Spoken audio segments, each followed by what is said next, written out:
So again, Shabbat Shalom. So I'd like to share this evening a nursery rhyme, but it's actually a nursery rhyme that never was written, because as you'll hear, it's a nursery rhyme that doesn't make any sense at all. But nevertheless, I think you'll figure out what I mean. So here's a nursery rhyme never written. Jack be Nimble and Jill went up the hill to fetch a pail of water. Jack be quick. Jack jump. Jack fell down and broke his crown over the candlestick. And Jill came tumbling after. Okay, so if you're sufficiently confused, then I've achieved my purpose. We've just heard, of course, a nursery rhyme never written, because it's in fact two different nursery rhymes. Jack be nimble, Jack be quick, Jack jump over the candlestick, and a similar but also sufficiently different nursery rhyme, Jack and Jill went up the hill to fetch a pail of water, Jack fell down and broke his crown, and Jill came tumbling after. So it's not really a nursery rhyme never written, it's really two nursery rhymes that were written, but were never really combined and woven together into precisely the form that I just read them tonight, at least not to my knowledge, because it doesn't make any sense otherwise. Jack be nimble and Jill went up the hill to fetch a pail of water? Okay, maybe there's a guy named Jack be nimble. And maybe he's got a friend named Jill, and maybe together they went up to fetch a pail of water. It sort of makes sense, but not really. And so if you're wondering why on earth I've started this talk with a nursery rhyme never written, let alone this particular one, it's because in this week's Torah portion, we just so happen to have a story never written. Or rather, I should say, two stories that were written, and then eventually over time got woven together into such a way that if you were to read them from top to bottom, it'd be hard to recognize that there were two stories there. What you'd see was sort of some kind of confusing mess, as confusing as Jack be nimble and Jill.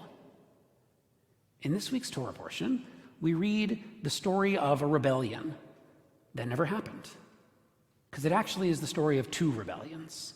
We read in this week's Torah portion about a rebellion led by a character named Korach, and we also read the story about a rebellion led by two people named Datan and Abiram. But sometime, a long time ago, some editor combined these two stories and wove them together in such a way as to make this week's Torah portion one of the most confusing, if you try to read it from top to bottom. In one moment, the action is happening outside the camp, and then in the very next verse, they're at the very center of the camp. In one moment, Moses is talking, and then in the next moment, all of a sudden, Aaron is talking. In one moment, they're punished in a certain way, and then one verse later, we read that the rebels are punished in a completely different way. It doesn't make any sense. Like Jack fell down and broke his crown over the candlestick. Doesn't make any sense. The two stories are both about rebellion, but they don't really fit together quite so well. Thankfully, because of the advances in modern biblical scholarship, we're able to actually disentangle these two stories. And when you disentangle them and see the story about Korach's rebellion on its own terms, and also the story about Datan and Abiram's rebellion on its own terms, suddenly you have two stories that make perfect sense, like Jack and Jill went up the hill on the one hand, and Jack be nimble on the other. Let's disentangle them for a moment and see what each story has to say. Let's start with this one first, the rebellion of Datan and Abiram. Datan and Abiram, along with all of their families, their spouses, their children, their nieces and nephews, all of their family, Datan and Abiram come and lay a complaint against Moses. They say, Moses, we don't like your political leadership. We're from a different tribe than you are, Moses, and we think that you haven't been leading these Israelites through the wilderness in quite the right way. In fact, they're so upset and they're so full of rage at Moses that they say, you're not leading us to a land of milk and honey. They say, you took us out of a land of milk and honey. Can you believe that? Saying that Egypt was the promised land. So upset are they with Moses that they say that Egypt was the land of milk and honey, and you, Moses, you terrible leader, you took us out of there and brought us out here into this wilderness. Well, Moses, of course, feels threatened by their rebellion, and so Moses says, all right, you don't like what I'm doing? Come on over here and say it to my face. He didn't quite say it like that, but that's what he means. Datan and Abiram and their families, their spouses, their children, their nieces and nephews, they don't come. They refuse to come. They stay camped just outside of their tents, just outside the flaps to their tents. And Moses says, all right, you won't come here and say it to my face? Well, then let's let God decide who's in the right here. God, if they're in the right, if I've led them out of the land of milk and honey, then God, let them just die natural deaths. Let nothing bad happen to them. Let them continue to be with this people for a long time, and when they reach the ripe old age, the natural time of dying, they'll die natural deaths. But if, on the other hand, Moses says, God, if, on the other hand, they're wrong, if I've led them from bondage towards freedom, towards the land of milk and honey, then prove it by causing them to die right here and now. Cause the ground to open underneath them, an earthquake to create a chasm in the earth, and let Datan and Abiram and their spouses and their children and their nieces and nephew all be consumed by the mouth of the earth. And of course, the ground starts to shake. The ground opens up, and Datan and Abiram and their spouses and children and nieces and nephew fall into the ravine and are killed. A rebellion against Moses, against his political leadership by a competing family from a different tribe. That's one story of rebellion. How about the other one?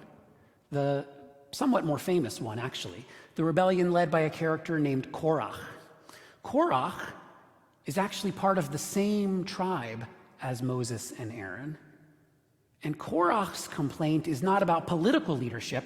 Korach's complaint is a religious one. Korach is not upset with Moses exactly. Korach is rather upset with Aaron. Because in this tribe that Moses and Aaron and Korach are all in, only one person gets to be a priest. Only Aaron, among all the people in the Levite tribe, only Aaron and Aaron's eventual descendants, only Aaron gets to be a priest. And Korach's like, wait, what's up with that? I'm a part of this family too. Why should only you, Aaron, get to be the religious leader? I'm upset about that. I don't like it at all. Korach and his, now not his family, but rather Korach and a bunch of his friends. Korach and a bunch of other people who think that Aaron's leadership is too great, that Aaron wields outside influence, come to Aaron and they say, Aaron, you have too much religious power. Don't you know that every single Israelite is holy? Don't you know that God said that we're a kingdom of priests? You, Aaron, hold too much religious power. And Moses, Aaron's brother, wanting to stand up for Aaron, says, oh yeah, Korach? You think that everyone is a priest in this Israelite encampment? You think that Aaron has too much religious power? Let's put your hypothesis to the test. Why don't you, Korach, and all of your followers who think that Aaron's religious leadership is bunk, I can't think of the word I want, so let's go with bunk, who think that Aaron's religious leadership is no good, why don't you come and put down your sacrificial pans, and Aaron will come and put his sacrificial pan, and everyone can lay their incense in the sacrificial pan, and then let's see what happens. Let's see whose incense is lit on fire, and let's see whose incense is accepted as an acceptable offering to God. So Korach and his followers, who are opposed to Aaron's religious leadership, put out their incense in their sacrificial pans, and Aaron does the same, and both sets of incense catch on fire in order to be sacrificed to God. But then Korach's incense and all of his followers' incense starts to burn a little more quickly and a little more hot, and the fire gets out of control, and the fire overflows the incense pan, and the next thing you know, an entire ball of fire comes shooting down out of the heavens, consumes the incense in the pan, and actually causes Korach and his followers all to be incinerated. A story about religious rebellion against Aaron by someone within his own tribe, where the punishment isn't the earth swallows them up, but rather a ball of fire consumes them. When you separate the stories, they're pretty clear. Clear beginning, clear middle, clear ending. Clear moral even, clear agenda that each band of rebels has against the person that they're rebelling against. Can you imagine how confusing they would be if they were put together? Wait a minute, I thought you said that the rebels were punished by being swallowed up by the earth, but one verse later it says the rebels are punished by being consumed by fire? Jack fell down and broke his crown over the candlestick? Doesn't make any sense. So one way to help make sense of this winding together of stories is something that's been a part of modern biblical scholarship for now more than 150 years, a theory called the documentary hypothesis. The documentary hypothesis is most commonly associated with a German Lutheran Bible scholar named Julius Wellhausen. He lived in the 1800s in Germany. Julius Wellhausen is most famously associated with the documentary hypothesis. If you're looking for a really good, clear Jewish explanation of the documentary hypothesis, check out a book by Richard Elliott Friedman called Who Wrote the Bible? Really user-friendly book that explains the documentary hypothesis to a Jewish audience. Who Wrote the Bible by Richard Elliott Friedman. The documentary hypothesis says that we think that the Torah is one book, or maybe 5 books, the 5 books of Moses, Genesis, Exodus, etc. But in fact, it's not one whole book. It's actually 4 different books that over the course of several hundred years all kind of got meshed and melded and woven together, and that you can't really see the seams anymore. So that sometimes things seem confusing, that we might hear about a band of rebels with a political rebellion and a band of rebels with a religious rebellion, but they got mashed together somewhere along the way. But that, in fact, originally, there were all these different documents, 4 documents, hence the name the documentary hypothesis.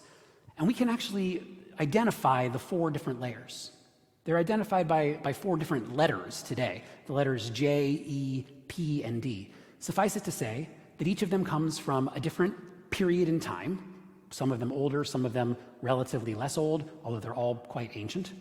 And they each come from different places in Israelite life, some of them from the northern kingdom of Israel, some of them from the southern kingdom of Judah, some of them from the very center in Jerusalem where the priests lived. 4 different documents from 4 different places, 4 different times, and 4 different writers with different kinds of agendas. One of our rebel stories is from one thread, another one from another thread. But what I'm actually most interested in is not the 4 different threads of J, E, P, and D, although I'm actually quite interested in those too. What I'm most interested in is still a 5th letter in the documentary hypothesis. There's J, there's E, there's P, there's D, all these different writers in different times and different places with different agendas. But the 5th letter in the documentary hypothesis is R. R is the person who somewhere along the line took these 4 things and mashed them together. R is the redactor, the person who wove all 4 of these things together. I like to imagine, what was R doing? Why, in the first place, did R think it'd be a good idea to put all these different stories together into one book? And, there's like anthologies out there where you can read Jack and Jill on one page and then turn several pages and read Jack be Nimble on another page. Okay, I could understand why you might want to have an anthology with different stories all contained. But it leads to still another question. Why did the redactor not put them in chapters, but in some places, to be fair to the redactor, in some places the redactor did do that, but in our story, for example, and in other places as well, they got mashed together. Why would any self-respecting editor create more confusion by creating all of these ambiguities and mashing them together? Was R an idiot? I don't think so. I think, in fact, we do ourselves a great disservice when we imagine that our ancestors knew less than we do. Sure, they had less technology than we do. Sure, they understood things about science less than we do. But in terms of storytelling, it's the oldest human art form. In terms of understanding the human condition, they might have understood it even better than we do. More exposed to the elements, less protected by modern science and medicine. So I don't think R was an idiot. And I don't think that he was a bad storyteller. I'm relying now on Richard Elliott Friedman, who wrote that book, Who Wrote the Bible. He says, the reason why R mashed them all together, as opposed to putting them in neat squares and rows like a waffle, I don't know why I said a waffle, is because R was way ahead of his time. R wasn't just a storyteller. R was a cubist storyteller. Picture a cubist painting. You can see this side of the face, and you can see this side of the face at the exact same time. And how cool is that?